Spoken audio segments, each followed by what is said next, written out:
रश्मी शुक्ला यांची पोलीस महासंचालकपदी नियुक्ती करण्यात आलेली आहे। आता रश्मी शुक्ला राज्याच्या पहिल्या महिला पोलीस महासंचालक असणार आहेत। रश्मी शुक्ला या कथित फोन टॅपिंग प्रकरणातल्या वादग्रस्त अधिकारी आहेत। महाविकास आघाडी सरकारच्या काळात त्यांची चौकशी सुरू झाली होती। आता शुक्ला यांना फोन टॅपिंगची अधिकृत परवानगी मिळाली आहे असा टोला या नियुक्तीनंतर राष्ट्रवादीचे नेते एकनाथ खडसे यांनी लगावलाय।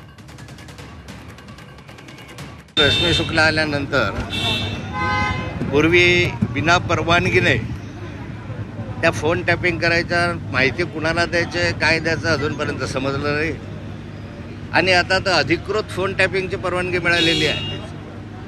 त्यामुळे तर विरोधकांना अधिक सावध राहण्याची आवश्यकता आहे। तर रश्मी शुक्ला यांच्याविषयी जाणून घेऊया। 1988च्या त्या IPS अधिकारी, विद्यमान सशस्त्र सीमा दलाच्या महासंचालक, CRPFच्या अतिरिक्त महासंचालक। 2019 मध्ये सत्ता संघर्षाच्या काळात फोन टॅपिंगचे आरोप झाले। महाविकास आघाडी सरकारकडून त्यांची चौकशीही करण्यात आली।